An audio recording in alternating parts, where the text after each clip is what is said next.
소망합니다. 인생을 살다 보면 누구나 내 인생에 강렬하게 기억으로 남겨져 있는 특별한 순간, 특별한 한 스토리에 대한 기억들을 한두 개씩은 다들 가지고 계시리라 생각이 됩니다.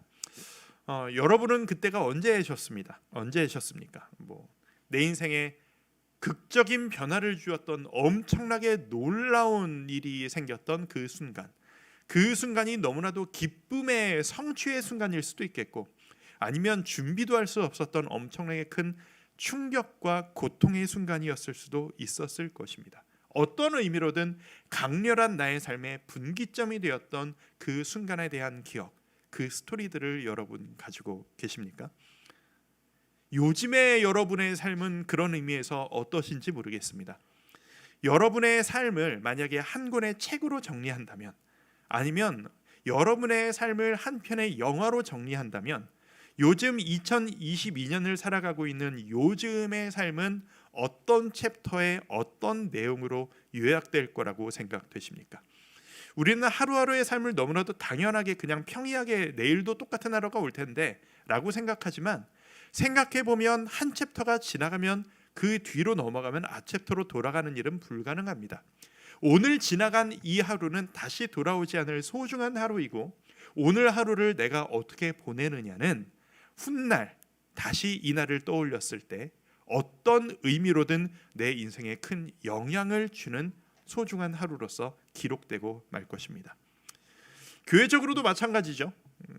요즘 우리는 교회 개척, 여러분들은 이제 모두 다 주와 함께 교회 개척 멤버들 아니십니까? 첫 주부터 오셔야만 개척 멤버가 아닙니다. 이 정도 오셨으면 여러분 이 자리에 앉아 계신 모분은 다 우리 교회 역사에 남을 개척 멤버십니다. 10년 후에 옛날에 말이야 우리 교회가 맨 처음 시작할 때 이랬었다고 라고 말씀하실 수 있는 개척 멤버들이시라고요. 오랜 시간이 지난 후에 우리가 지금 이 시간을 떠올리신다면, 요즘 우리의 시간들은 어떤 기억으로, 어떤 스토리로 남게 될까요? 제가 어저께 밤에 그런 생각을 했어요. 이제 혼자 설교 준비를 이렇게 막 하는데, 토요일 밤이 참 저에게 그 투쟁의 시간이자 고통의 시간이자 동시에 기쁨의 시간이자 그렇습니다. 왜 그러면 아직 제가 능력이 부족해서 그렇습니다. 설교 준비가 그렇게 어려울 수가 없어요. 그렇게 어려울 수가 없어요. 여러분 그런 기분 아세요? 그 볼링은 쳐보셨을 분들 많으실 텐데, 제가 볼링을 처음 쳤을 때를 기억합니다. 아무것도 모르고 친구들이 그냥 굴려봐, 던져봐, 그냥 던졌어요. 던졌더니 엄청 점수가 잘 나오는 거예요. 막 130, 막 140 이렇게 나오는 거예요. 처음 쳤을 때 말도 안 되는 점수가 나오는 거예요.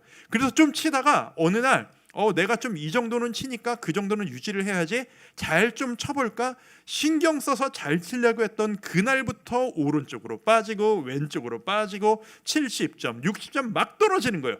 제가 요즘 딱 그래요. 기분이.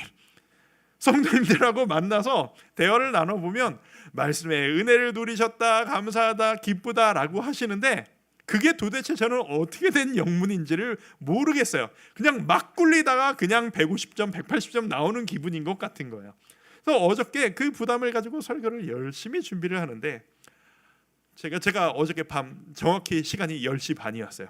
이 본당에 들어와서, 이게 에어컨이 안 켜졌으니까 엄청 덥더라고요. 밤에 여기를 이렇게 빙글빙글 도면서 하나님한테 넋두리를 했죠. 하나님, 저 은퇴할 때까지 이렇게 살아야 되는 겁니까? 토요일 밤마다 이렇게 살아야 되는 겁니까? 와, 우리 선배 목사님들은 어떻게 하셨죠? 우리 이찬수 목사님은 어떻게 이 시간을 보내신 겁니까? 와, 못 해먹겠습니다. 어려워요. 이러면서 막 넋두리를 하는 거예요. 근데 설교 준비가 어려운 게 사실 무슨 말을 해야 될지 몰라서 어려운 게 아니거든요. 사실 무슨 말을 해야 될지, 어떤 내용을 해야 될지는 수요일 정도에 다 나왔어요. 근데 그 이야기를 성도님들의 삶에 맞춰서 어떻게 해야 받아들이시기 쉽겠고, 이제 진짜 어려운 게 뭐냐면, 제가 이제 여러분들의 이야기를 조금씩 알아가기 시작했어요. 어떤 분들은 신앙의 초보자시고, 어떤 분들은 신앙생활을 너무 오래 하신 거예요. 누구의 눈에 맞춰야 될지를 모르겠어요. 누군가는 진짜 이 성경 이야기를 다 풀어드려야 너무 좋은 분들이 있고, 어떤 분들은 너무 다 알고 있는 이야기라 이걸 다 풀어드리면 이게 지루한 거예요. 어떻게 맞춰야 될지를 모르겠는 거죠.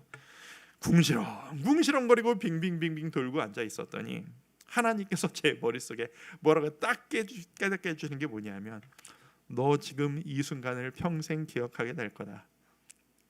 어렵다고 밤마다 토요일 밤마다 담임 목사 됐다고 설교를 어떻게 해야 될지 몰라서 고통스러워하던 이 순간, 너 나중에 이 날을 기억하면서 얼마나 웃게 될 것 같니? 그러네요 주님. 정신 차리면서 방으로 들어갔습니다. 그리고 또 열심히 준비를 했습니다.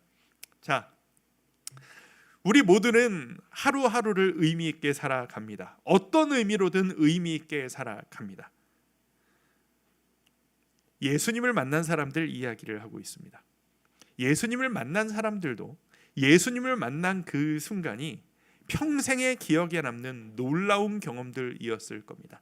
제가 오늘까지 예수님을 만난 사람들 이야기를 시리즈를 하고 잠깐 또 포즈를 한 다음에 나중에 또 시리즈를 다시 시작하고 다음 주부터 또 새로운 이야기를 하려고 하는데, 오늘 마지막으로 여러분들과 함께 나누려고 하는 이 예수님을 만난 사람들 이야기는 태어날 때부터 맹인으로 태어났던 한 사람의 이야기입니다. 이 맹인으로 태어난 이 한 사람은 예상치도 못했던 타이밍에 예수님을 만나서 평생 기억에 남을 엄청난 사건을 경험하게 됩니다. 이 사람의 이야기를 한번 짚어보려고 합니다. 이 사람의 이야기가 이제 9장 전체를 꽉 채우고 있어요. 너무 길게 자세하게 설명이 되어져 있어요. 총 3개 챕터로 나눌 수 있겠습니다. 자, 1, 2, 3부로 나눴습니다. 1부 먼저 얘기하죠. 자, 1부 1절에서 12절까지입니다. 제가 제목을 이렇게 줬어요. 예수님이 오셔서 눈을 뜨게 해주시다. 지금도 장애인으로 살아간다는 것은 쉬운 일이 아닐 겁니다. 그리고 그 가족들에게도 쉬운 일이 아닙니다.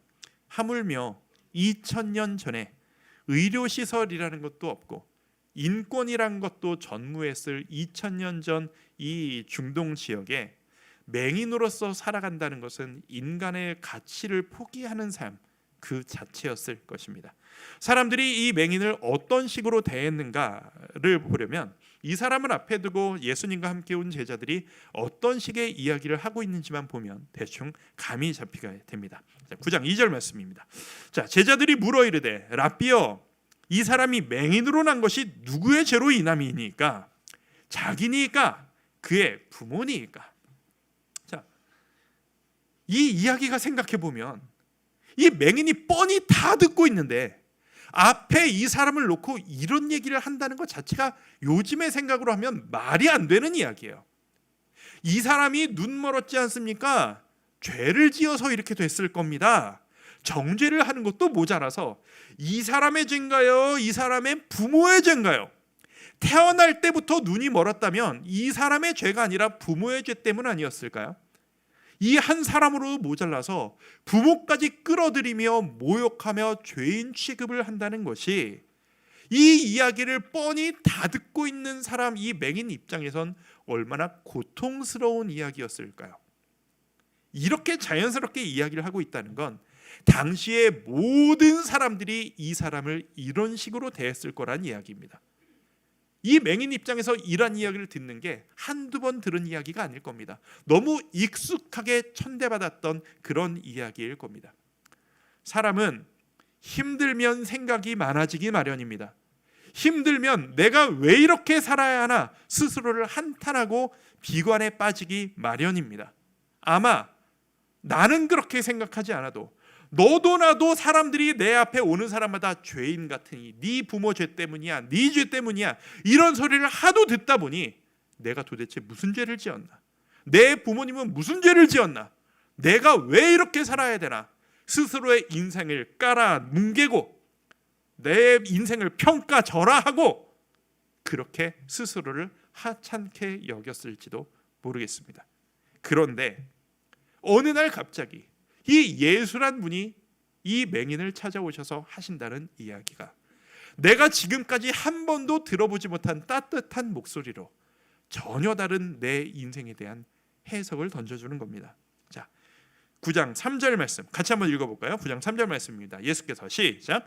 예수께서 대답하시되 이 사람이나 그 부모의 죄로 인한 것이 아니라 그에게서 하나님이 하시는 일을 나타내고자 하심이라. 새로운 시각을 주시는 겁니다. 사람들이 다 너 보고 죄 때문에 이렇게 됐다고 하지 그거 아니야.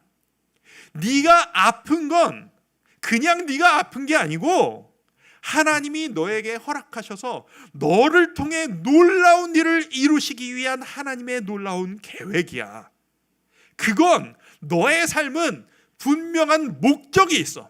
네가 지금 겪고 있는 그 고통도 분명한 목적이 있어. 네가 지금까지는 그 목적을 몰랐겠지만 곧 알게 될 거야. 하나님이 너의 그 고통을 통해 놀라운 일을 하시게 될 거야. 너는 가치가 있는 인생이란다 라고 말입니다. 처음 듣는 이야기입니다. 내 삶이 이렇게 해석될 수 있는 것인가? 놀라운 경험을 합니다. 그런데 예수님은 의미부여만 해주고 끝이지 않으셨습니다. 실제적인 삶의 변화를 허락해 주셨습니다. 무엇을? 이 맹인의 눈을 실제로 뜨게 만들어 주신 겁니다. 눈을 떴습니다. 태어나서 처음으로 눈앞에 뭐가 보인다는 경험을 합니다. 너무나 감격스러울 겁니다. 아, 하늘이 저런 색깔이었구나. 사람들이 푸르다라는 게 저런 생각이 저런 거였구나. 사람들이 이렇게 다 다양하게 다르게 생긴 거였구나. 아, 내가 밟고 있는 땅이 이런 땅이었구나. 아, 이렇게 흙먼지가 오가는구나. 내 얼굴이 물에 비춰보니 이렇게 생겼구나. 얼마나 감격스럽고 얼마나 놀라운 순간이었을 거예요. 행복했을 겁니다. 그 실로암 물가에서. 자, 이 이야기가 디즈니 동화 같은 이야기라면, 우리가 어릴 때부터 들었던 전래동화 같은 이야기였다면, 그래서 이 사람은 행복하게 잘 살았습니다 라고 이 이야기가 끝났을 겁니다. 그런데 성경에서 예수님을 만난 이 사람의 이야기는 여기서부터 시작입니다. 이 사람이 예수님을 찾아오려서 나를 이렇게 고쳐주신 그분을 만나려고 돌아옵니다. 아마 뛰어왔을 겁니다. 헐레벌떡 뛰어왔을 겁니다. 너무 감사해서. 안 계신 거예요. 사라지신 겁니다. 대신에 수많은 사람들이 나를 감싸합니다. 누가? 나를 봐왔던, 나를 멸시했던 그 사람들이 나를 감싸서 이야기하기 시작합니다. 너 눈 감았던 그 맹인 맞아? 라고 말입니다. 그 있을 수 없는 기적 같은 일이 생기니 모두가 혼란스러운 겁니다. 당사자인 자기도 혼란스럽고 나를 보는 사람들이 모두 혼란스러워합니다. 너 그 사람 아니지? 닮은 딴 사람이지? 맞냐? 아니냐? 묻는 사람도 나 자신도 혼란스럽습니다. 정신이 없는 거예요. 제일 정신없는 사람은 맹인이었던 이 사람 당사자일 겁니다. 이 사람이 이렇게 얘기합니다. 11절 12절 읽어드립니다. 대답하되 예수라는 그 사람이 진흙을 이겨 내 눈에 바르고 나더러 실로암에 가서 씻으라 하기에 씻었더니 보게 됐더라. 나는 그렇게 했을 뿐이야. 그랬더니 내가 눈이 열려졌어. 그들이 이르되 네 눈을 뜨게 한 그 사람 지금 어디냐? 그가 이르되 나도 잘 모르겠다. 나 그분 잘 몰라. 지금 어디 가셨는지 모르겠어. 나도 궁금해. 근데 그분이 나한테 오셨고 그분이 내 눈을 띄워주셨어. 생각해보면 이 맹인이 자기의 눈을 뜨기 위해서 평생의 소원이었던, 포기하고 있었던 이 눈을 뜨기 위해 스스로 노력한 것은 아무것도 없습니다. 그냥 예수님이 오셔서 눈을 띄워주신 것뿐입니다. 그리고 왜 해야 되는지 모르는 일 하나를 시키셨을 뿐입니다. 그냥 예수님이 땅에 침을 뱉으시고 흙바닥이었으니까 그 진흙을 으깨서 그 진흙을 내 눈에 바르시고 너 저기 멀리 있는 실로암 물가까지 걸어가라. 그리고 거기에서 네 눈을 씻어라. 왜 해야 되는 일인지를 몰랐을 겁니다. 놀리시나? 왜 이러나 이 사람이? 나한테 이렇게까지 모욕을 주나? 근데 그 모욕을 왜 해야 되는지 모르겠다고 하는 그 이상한 일을 하라고 하시니 순종하고 행동한 것 그 딱 한 가지, 그거였을 뿐입니다. 그런데 변화가 일어난 겁니다. 두 번째 챕터로 넘어갑니다. 13절에서 34절까지 이야기입니다. 제목을 이렇게 지었습니다. 바리새인들과 논쟁하지만 누구도 답을 찾지 못하다. 사람들이 이 맹인이었던 자를 바리새인에게로 데려간 거예요. 바리새인들은 당시에 지도자였던 사람입니다. 사람들에게 존경받는 영적 지도자들이었습니다. 바리새인들이 이 맹인이었던 자에게 묻습니다. 너 어떻게 된 거냐?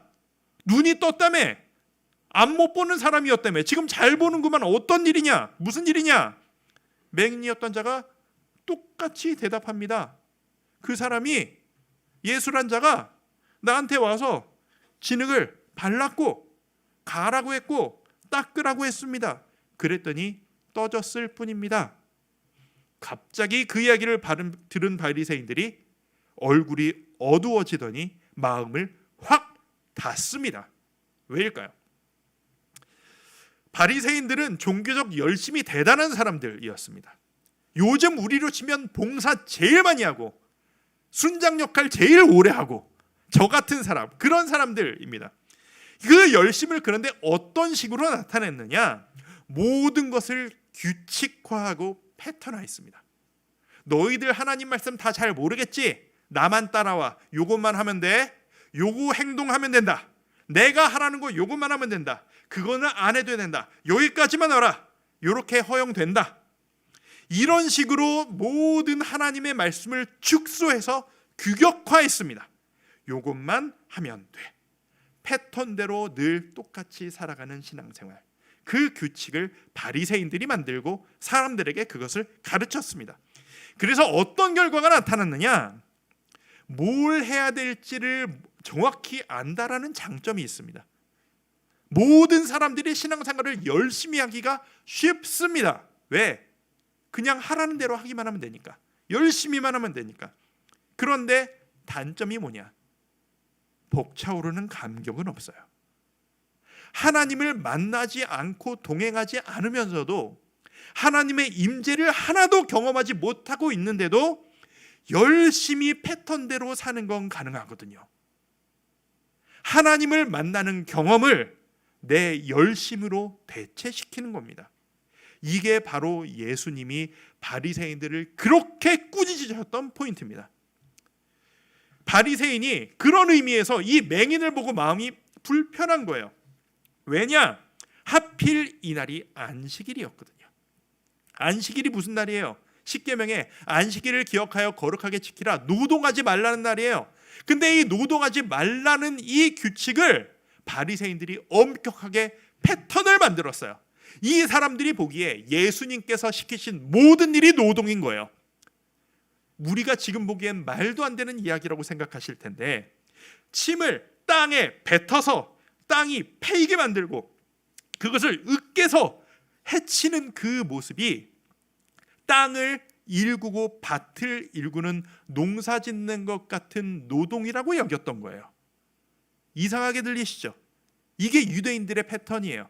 지금도 그런 식으로 받아들이는 멤버들이 있대요. 그리고 그것을 약 바르듯이 눈에 발랐잖아요. 그것도 노동인 거예요. 꼭 왔다 갔다 하는 최소한의 길이 아니라 저 멀리 있는 실로암 물가까지 굳이 일부러 걸어갔잖아요. 그것도 노동인 거예요.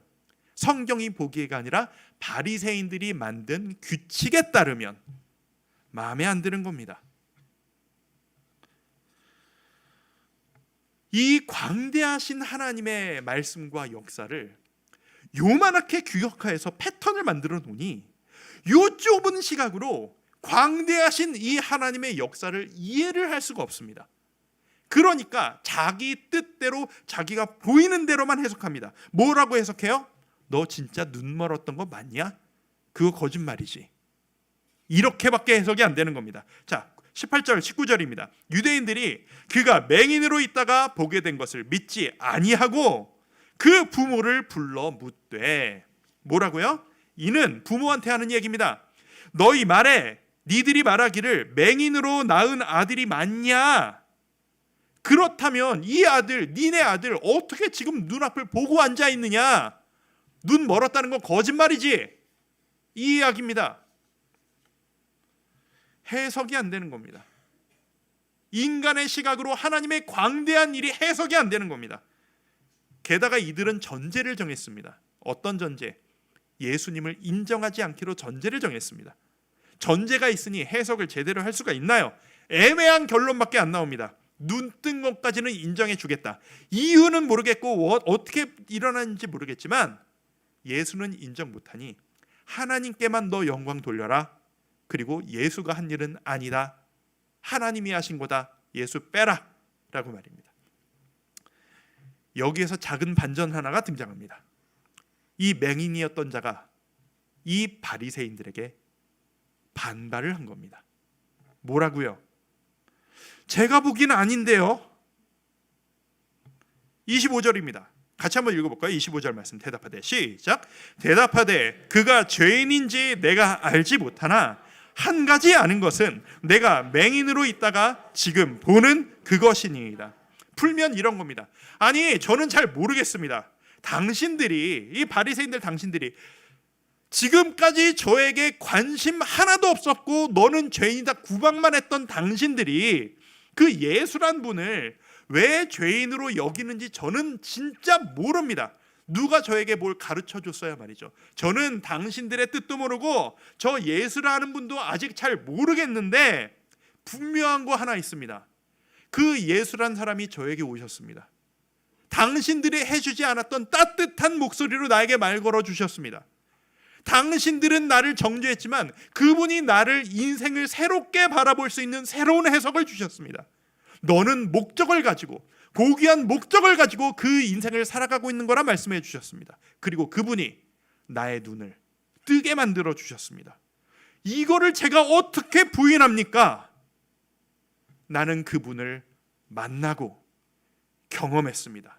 내 삶에 가장 강력한 영향을 준 존재는 당신들과 당신들의 규칙이 아니라 나는 아직 누군지 모르지만 나를 고치신 그분 예수라는 그분입니다. 내가 어떻게 그분을 죄인을 할 수 있겠습니까? 모든 것을 하나님을 정말 많이 알고 있지만 모든 것을 규격화해서 자기 열심으로 믿었던 패턴으로 믿었던 바리새인, 하나님에 대해 예수님에 대해 아무것도 모르지만 예수님을 직접 만나고 인생의 변화를 경험했던 이 맹인, 우리 모두는 이 둘 중에 한쪽의 모습을 따라가고 있을 것입니다. 예전에는 어떠셨는지 모르겠지만 지금 예배드리고 계신 지금 이 순간 여러분은 이쪽이십니까? 이쪽이십니까? 구분가기가 어려우시다고요? 쉽게 구분할 수 있는 방법이 있습니다. 여러분 지금 하나님 안에서 봉사하시고 하나님 앞에 예배하러 나오시고 이 모든 교회 안에서의 신앙적 열심을 내고 계신 분들 많으실 텐데 그게 행복하십니까? 의무감해하고 계십니까? 매일 아침에 눈 뜰 때마다 성경 읽기, 맨 처음 나 성경 안 보면 하루를 안 시작하겠다 하시는 분들 계시잖아요. 매일 주와 함께 영상 보시면서 열심히 따라오시는 분들 계시잖아요. 봉사하시면서 지금 막 성경학교 뭐 준비 어떻게 할까, 우리 아이를 어떻게 가르칠까 정말 열심히 봉사하고 계신 분들 계시잖아요. 다락방 열심히 참여하시고 열심히 뭔가를 해보겠다 막 하고 계신 분들 계시잖아요. 그 마음속에 기쁨이 있으시냐 이야기입니다. 남들은 모릅니다. 여러분 스스로만 아실 수 있습니다. 늘 해왔기 때문에 이거 안 하면 내가 면목이 없지. 그 열심으로 나아오셨습니까? 주님을 만나고 싶은 열심으로 열망으로 그 감격으로 지금 이 순간을 살아가고 계십니까? 3부로 넘어갑니다. 35절부터 마지막 절까지입니다. 제목을 이렇게 지었습니다. 다시 예수님을 만나 그분을 하나님의 아들로 믿게 되다. 이 맹인이었던 자가 바리새인들에게 쫓겨납니다. 왜 쫓겨나느냐? 말이 안 통해요. 아무리 논쟁을 할수록 전제를 가진 바리새인과 경험을 이야기하는 맹인 사이에 간격이 좁혀지지를 않습니다. 야, 너 나가버려라. 쫓아내버립니다. 그 소식을 들으신 예수님이 이 맹인을 다시 찾아오십니다.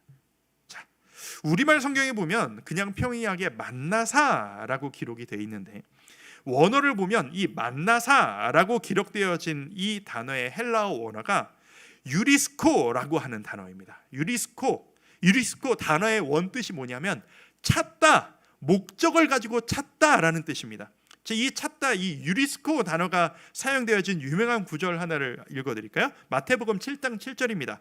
구하라 그리하면 너희에게 주실 것이요, 찾으라 그리하면 찾아낼 것이요. 여기에서의 찾다, 찾으라, 찾아낼 것이요, 여기서의 찾다가 바로 유리스코입니다. 목적을 가지고 강렬히 원해서 찾는 것입니다. 예수님이 이 맹인이었던 자를 다시 목적을 가지고 할 말이 있으셔서 찾아오십니다. 유리스코. 그리고 그 사람에게 이야기하십니다. 35절 말씀입니다. 같이 한번 읽어보겠습니다. 시작. 예수께서 그들이 그 사람을 쫓아냈다 하는 말을 들으셨더니 그를 만나사 이르시되 내가 인자를 믿느냐. 그를 만나사 유리스코 이르시되 네가 인자를 믿느냐. 인자, 사람의 아들. 해석하면 이런 겁니다. 너희가 그렇게 기다리고 있는 메시아, 하나님의 아들이 인간의 모습을 입고 이 땅에 오셔서 너희를 구원할 것이라 너희가 그렇게 기다리는 메시아, 곧 그리스도, 그를 믿느냐? 36절 대답하여 이르되 주여 그가 누구시오니까? 딴 사람 말은 안 들어도 저를 이렇게 따뜻하게 대해주시고 제 눈을 뜨게 하신 당신이 말씀하시는 그분이라면 내가 믿고자 하나이다. 그분이 누구십니까? 알려주십시오. 제가 그분을 믿겠습니다. 37절 예수께서 이르시되 네가 그를 보았거니와 네가 지금 눈을 뜨지 않았냐? 그리고 그 뜬 눈으로 나를 보고 있지 않느냐? 지금 너와 말하는 자 곧 내가 네가 기다리는 그리스도 메시아 그니라. 38절 이르되 주여 내가 믿나이다 하고 절하는지라.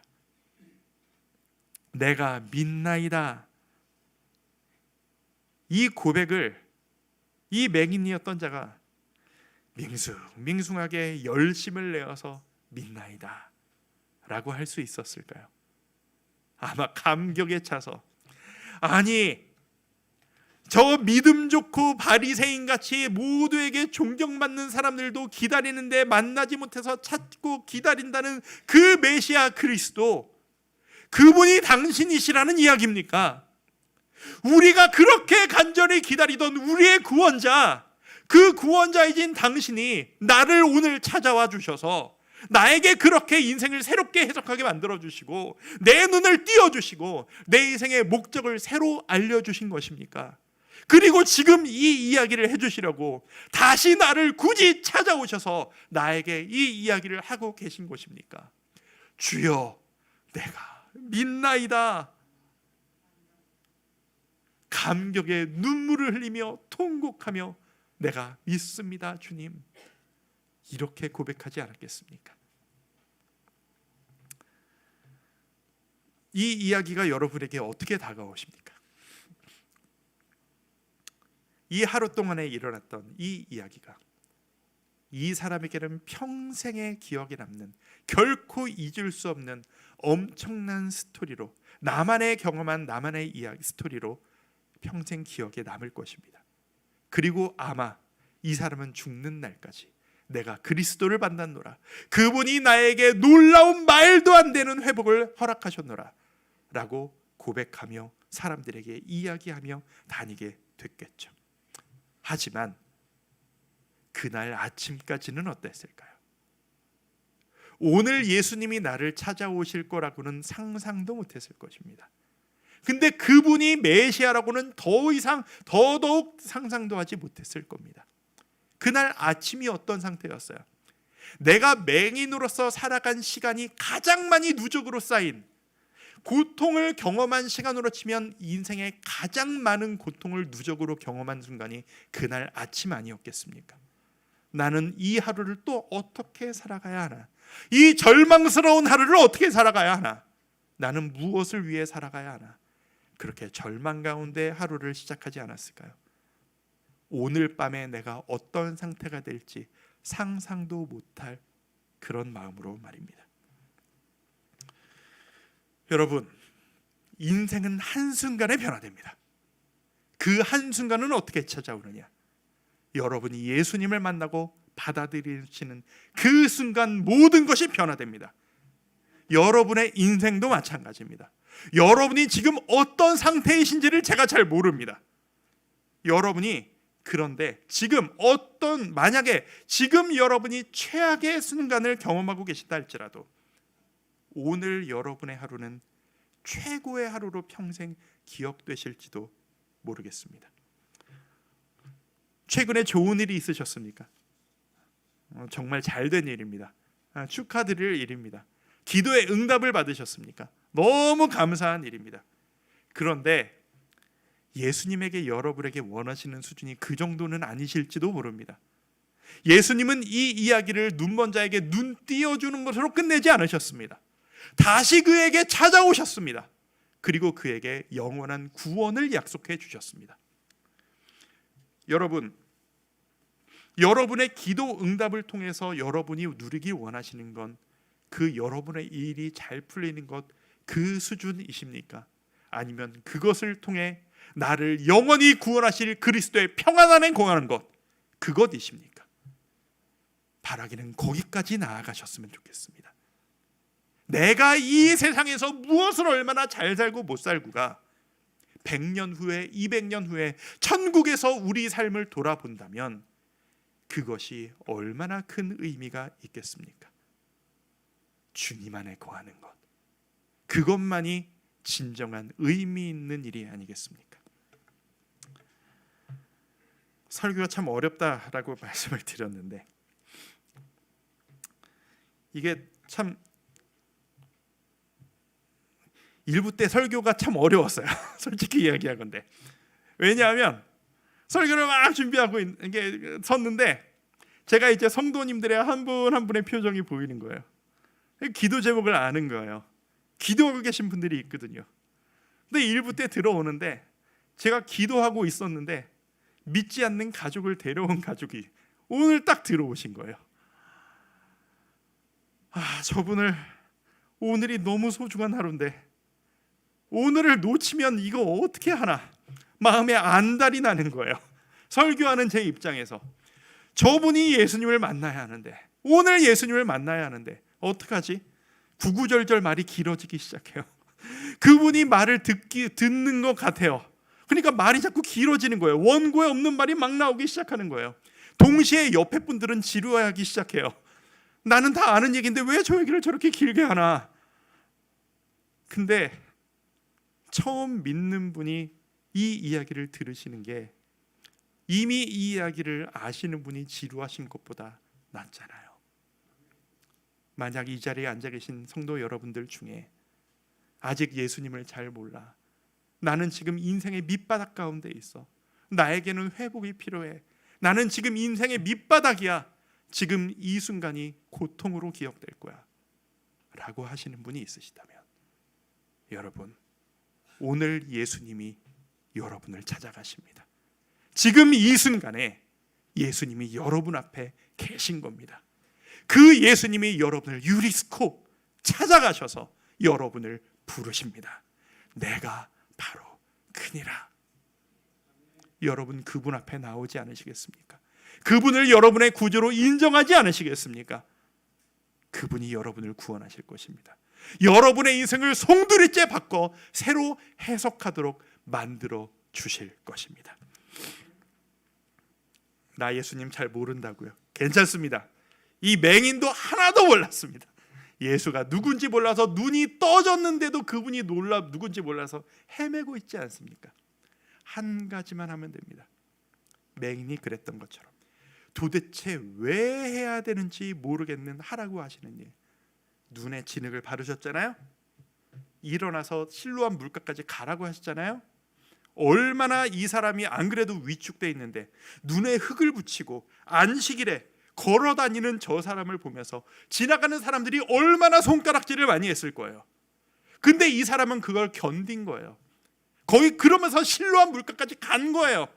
거기에서 물에 뛰어들어서 그걸 씻은 거예요. 안식일에 뭐 하는 짓이야 이놈아, 사람들이 소리를 질렀을지도 모르겠어요. 근데 그걸 견디고 한 거예요. 왜? 예수님이 하라고 했거든요. 나도 이걸 왜 해야 되는지 모르겠어요. 근데 이것만 해라 하신 거예요. 우리에게도 마찬가지예요. 아직 예수를 모르시는 여러분에게도 마찬가지예요. 믿어라, 받아들여라, 고백해라. 왜 그걸 시키는데? 모르실 수 있어요. 그것만 견디시면 돼요. 성도 여러분, 여러분의 마음을 여십시오. 예수님이 여러분의 구원자 되십니다. 여러분의 인생 여러분의 뜻대로 만들어 나가실 수 없습니다. 우리 이미 경험으로 알고 있지 않습니까? 아무리 노력해도 내 인생이 내가 원하는 대로 만들어지던가요? 내 자식이 내 뜻대로 만들어지던가요? 건강의 문제가 내가 원하는 대로 만들어지던가요? 관계의 회복이 내 뜻대로 이루어지던가요? 내 마음조차도 힘내고 싶다고 힘이 나지시던가요? 그걸 할 수 있는 분은 예수님 뿐입니다. 여러분을 구원하신 여러분의 창조자, 지금도 여러분을 사랑하셔서 널 위해서라면 내가 죽기까지 할 수 있다. 아니, 내가 너를 위해 이미 죽었단다. 그 예수님 앞에 나오지 않으시겠습니까? 같이 한번 눈을 감아 보시겠습니까? 눈을 감으시고 잠시 한번 스스로의 삶을 돌아보시면 좋겠습니다. 주님, 예수님이 여러분을 찾아오셨다고 머릿속에 생각해 보십시오. 여러분이 지금 눈을 감고 예수님 앞에 앉아 계신 거예요. 말 거시는 예수님 앞에 지금 여러분 뭐라고 말씀하시겠습니까? 예수님, 힘이 없어요. 그냥 이러고 넘어갈 거 다 알아요. 이런 패배감의 마음이십니까? 눈을 감고 앞을 보지 못하는 여러분 앞에 서신 예수님이 너는 인생의 목적이 있어 라고 말씀하실 때 남 얘기해요, 저는 아니에요 라는 생각이 드십니까? 아니면 혹은 주님, 저 주님 믿고 싶습니다. 안 믿어지는데 어떻게 해요? 힘들어서 안 믿어지는데 어떻게 해요? 저 능력이 없어요. 기력이 없어요. 그런 여러분을 위해 예수님이 오셨습니다. 여러분, 예수님을 마음으로 받아들이십시오. 목소리를 내는 것이 중요한 게 아닙니다. 이 시간 마음으로 고백하십시오. 주님, 저 예수님을 믿습니다. 예수님, 제 인생의 주관자 되어 주십시오. 제 상처를 보듬어 주십시오. 제 인생의 주관자가 되어 주십시오. 내 힘으로 살지 않겠습니다. 주님 살라고 하시는 대로 살겠습니다. 그것이 우리를 가장 깊은 행복의 길로 이끌어 주시는 지름길이라는 것을 믿고 우리 그 수고 하나 합시다. 눈에 진흙을 바르고 실로 물가로 걸어가듯 주님, 저 믿습니다. 그 수고 하나만 합시다. 저를 따라 하시겠습니까? 주님, 주님을 믿습니다. 주님이 저의 구원자이십니다. 이 작은 고백을 주님께서 기뻐하시리라 믿습니다. 우리 함께 찬양하며 나아갑니다. 나를 지으신 주님 내 안에 계셔. 처음부터 내 삶은 그의 손에 있었죠. 찬양하며 고백하며 나아가겠습니다. 나를 지으신 주님, 나를